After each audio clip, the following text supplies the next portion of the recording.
एक गांव में आलसी ब्राह्मण रहता था। पूजा पाठ के काम से उन्हें अच्छी आमदनी तो होती थी, साथ ही एक छोटा सा खेत भी जिसमें उन्होंने मौसमी फल व सब्जियां बो रखी थी। उसमें बस एक ही कमी थी कि वह आलसी बहुत था।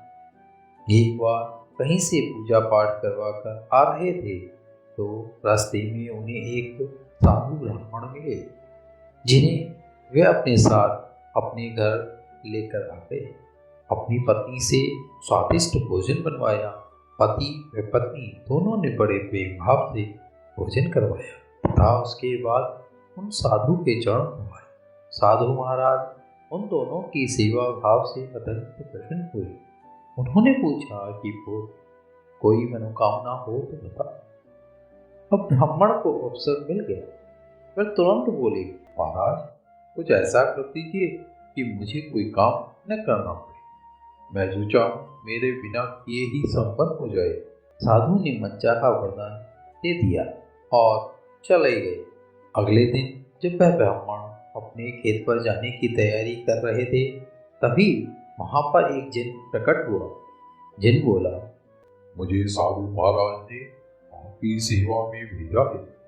आप जो चाहेंगे मैं वह काम पूरा करूंगा।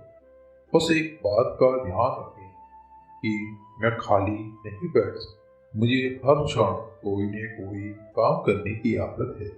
यदि आपने मुझे कोई काम करने को नहीं कहा तो मैं आपको खा जाऊंगा। अब तो ब्राह्मण प्रसन्न हो गया। उसकी मनोकामना जो पूर्ण हो गई थी। उन्होंने कहा कि जाकर मेरे खेत में पानी दिया। वह तुरंत गया। थोड़ी ही देर में वापस आ गया। ब्राह्मण बोले, इतनी जल्दी आ गए, ठीक से पानी दिया भी या नहीं? उन्होंने जाकर देखा तो आश्चर्यचकित रह गए। जिनने पूरे खेत में पानी दे दिया। अब जिन बोले कि अब और कोई आज्ञा दें। तो उन्होंने कहा कि जाओ गांव में एक मंदिर बनाकर आओ। ब्राह्मण ने सोचा कि कम से कम 2 महीने तो उसे लगेंगे ही, तब तक मैं कोई मुश्किल काम ढूंढ लूंगा। पर यह क्या, दिन तो अगले ही दिन आ गया। बोला, काम पूरा हो गया मालिक, कोई और काम बताइए। अब तो ब्राह्मण घबरा गया। वह अभी सोच ही रहा था कि देरी होने पर जिन बोला, जल्दी बताइए वरना मैं आपको ही खा जाऊंगा। वह भी ब्राह्मण ने इतनी जल्दी कोई काम न सूझा। उसने कहा, तुम इस गांव के पूरे 1000 चक्कर लगाकर वापस आओ। जिन जैसे ही गया, ब्राह्मण भागकर सीधे उन साधु के पास जा पहुंचा। सारी समस्या बताई। बोला, महाराज उस जिन से मेरी रक्षा कीजिए। साधु मुस्कुराए बोले, तुम ही ने तो कहा था कि मुझे कोई काम नहीं करना पड़े।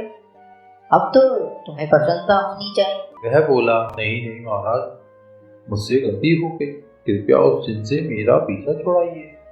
मेरा पीछा छुड़ाने का कोई उपाय बताइए। साधु ने कहा, ठीक है, उसे एक युक्ति सुझाई। इधर वे जिन ब्राह्मण की आज्ञा अनुसार पूरे 1000 चक्कर लगाकर वापस आ गया। बोला, अब मुझे क्या करना है? अब उस ब्राह्मण ने कहा कि अमुक स्थान पर लोहे का एक खंभा है, तुम्हें उसके ऊपर चढ़ना और उतरना है, और ऐसा तब तक करते रहना जब तक कि मैं तुम्हें रुकने का आदेश ना दे। जो आज्ञा कहकर जिन उसके बताए स्थान पर चला गया और वहां जाकर वह काम प्रारंभ कर। अब वह प्रतिदिन उस खंभे पर चढ़ता उतरता, ऐसा करते करते 1 महीना बीत चुका था।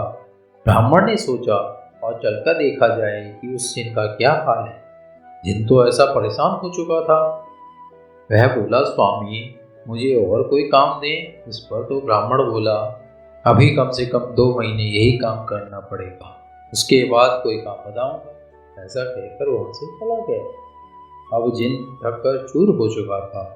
उसने मन ही मन उस साधु से विनती की।